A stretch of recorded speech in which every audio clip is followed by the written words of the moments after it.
വീട് വയ്ക്കാനുണ്ടായ ബാധ്യതകൾ തീർക്കാനായി നെട്ടോട്ടമോടുകയായിരുന്നു അർജുൻ. അതിനായി രാവും പകലും അധ്വാനിച്ച പണിയെടുത്തു.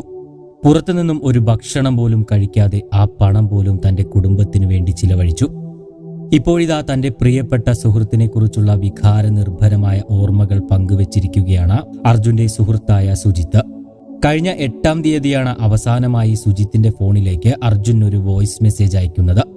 ആ മെസ്സേജ് എടുത്തു നോക്കുമ്പോൾ സുജിത്തിന്റെ കണ്ണുകൾ ഈറനണിയുന്നുണ്ടായിരുന്നു.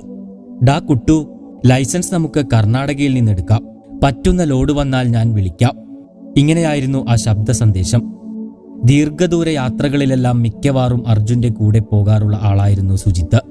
കുട്ടു എന്നാണ് സുജിത്തിനെ അർജുൻ വിളിച്ചിരുന്നത്. അടുത്ത ഒരു വലിയ ലോഡ് ലഭിക്കുമ്പോൾ നമുക്ക് കർണാടകയിലേക്ക് പോകാമെന്നും അർജുൻ ആ വോയിസ് മെസ്സേജിൽ സുജിത്തിനോട് പറഞ്ഞിരുന്നു. വനപ്രദേശത്തിലൂടെ യാത്ര ചെയ്യുന്നത് കൊണ്ട് റേഞ്ച് കുറവാണെന്നും പിന്നീട് വിളിക്കാമെന്നും അന്ന് അർജുൻ പറഞ്ഞതായും സുജിത്ത് കണ്ണീരോടെ ഓർക്കുന്നു.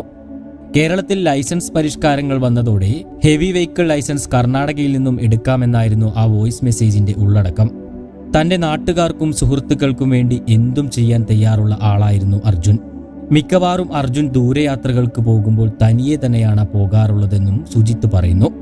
അധിക ലോഡുണ്ടെങ്കിൽ മാത്രമേ തന്നെ വിളിക്കാറുള്ളൂവെന്നും ഇതിനു മുൻപ് 3 തവണ അർജുനൊപ്പം കർണാടകയിൽ പോയിട്ടുണ്ടെന്നും സുജിത്ത് പറയുന്നു.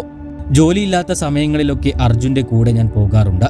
ദീർഘദൂര യാത്രകൾക്ക് ഒറ്റയ്ക്ക് ഇങ്ങനെ പോകുന്നത് എന്തിനാണെന്നും എന്തെങ്കിലും അപകടം സംഭവിച്ചാൽ എന്ത് ചെയ്യുമെന്നും ഒരു തവണ അർജുനോട് ചോദിച്ചിരുന്നതായി സുജിത്ത് വേദനയോടെ ഓർത്തെടുക്കുന്നു. ഒറ്റയ്ക്ക് യാത്ര ചെയ്യുന്നതാണ് സുഖമെന്നും അപ്പോൾ തനിക്ക് തന്നെ മാത്രം നോക്കിയാൽ മതിയല്ലോ എന്നുമാണ് അപ്പോൾ അർജുൻ മറുപടിയായി പറഞ്ഞത്. അർജുന് പുറത്തുനിന്നുള്ള അധികം ഭക്ഷണങ്ങൾ കഴിക്കുന്ന പതിവില്ല. ചായ പോലും അങ്ങനെ കുടിക്കില്ല. അതുകൊണ്ട് അപകടം നടന്ന സമയം ചായ കുടിക്കാൻ പുറത്തിറങ്ങിയിട്ടുണ്ടാവാൻ ഒരു സാധ്യതയുമില്ല എന്ന് തന്നെയാണ് സുജിത്ത് പറയുന്നത്. അവൻ ലോറിക്കുള്ളിൽ തന്നെയുണ്ടാകും. യാത്രകൾക്കിടയിൽ എപ്പോഴെങ്കിലുമൊക്കെ ഭക്ഷണം കഴിക്കുന്ന രീതിയാണ് അർജുനുള്ളത്. പ്രാരാബ്ദങ്ങൾക്ക് നടുവിൽ ജീവിക്കുന്നത് കൊണ്ട് തന്നെ അർജുൻ ഇപ്പോൾ പുറത്തിറങ്ങാനൊന്നും അധികം സമയം കിട്ടാറില്ല എന്നാണ് സുജിത്ത് പറഞ്ഞത്. യാത്ര കഴിഞ്ഞ് നാട്ടിലെത്തുമ്പോൾ വിളിക്കാറുണ്ട്. പുറത്തേക്കൊന്നും ഇറങ്ങുന്നില്ലേ എന്ന് ചോദിക്കും. അപ്പോഴെല്ലാം പെട്ടെന്ന് തന്നെ അടുത്ത ഓട്ടമുണ്ടെന്നും അതിനിടയിൽ കിട്ടുന്ന കുറച്ചു സമയം താൻ കുടുംബത്തോടൊപ്പം ചിലവഴിക്കട്ടെ എന്നുമാണ് അപ്പോൾ അർജുൻ പറഞ്ഞിരുന്നതെന്നും സുജിത്ത് പറയുന്നു. തന്റെ കുടുംബമെന്നാൽ അർജുന് അങ്ങനെയായിരുന്നു. അർജുൻ ഒരു അപാര ധൈര്യമുള്ള വ്യക്തിയാണ്. ഇനി കൂടെ ആരുമില്ലെങ്കിൽ പോലും എത്ര വലിയ ലോഡും അവൻ ഒറ്റയ്ക്ക് കൈകാര്യം ചെയ്യാൻ കഴിയും. തനിക്ക് പെട്ടെന്ന് ലൈസൻസ് ശരിയാക്കി തരാമെന്നും ട്രിപ്പുകൾ ഏർപ്പാടാക്കി തരാമെന്നും ഇടയ്ക്കിടയ്ക്ക് അർജുൻ തന്നോട് പറഞ്ഞിരുന്നതായി പറയുമ്പോൾ സുജിത്തിന്റെ കണ്ണുകൾ ഈറനണിയുന്നുണ്ടായിരുന്നു. അവൻ തിരിച്ചു വരുമെന്ന പ്രതീക്ഷയിൽ തന്നെയാണ് സുജിത്ത് ഇപ്പോഴുമുള്ളത്.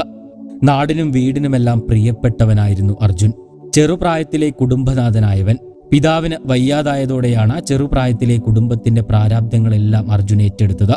പിന്നീട് ഇങ്ങോട്ട് സഹോദരങ്ങളെ പഠിപ്പിച്ചതും വീട് വെച്ചതും എല്ലാം അർജുന്റെ കഠിന പ്രയത്നം കൊണ്ട് തന്നെയാണ്.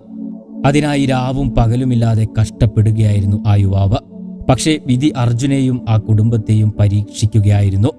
അർജുൻ ഇനി ജീവനോടെ തിരിച്ചുവരില്ല എന്നത് യാഥാർത്ഥ്യമാണെങ്കിൽ പോലും ഒരത്ഭുതം സംഭവിച്ച് അർജുൻ ജീവിതത്തിലേക്ക് തിരിച്ചു വരട്ടെ എന്ന് തന്നെ നമുക്ക് പ്രാർത്ഥിക്കാം.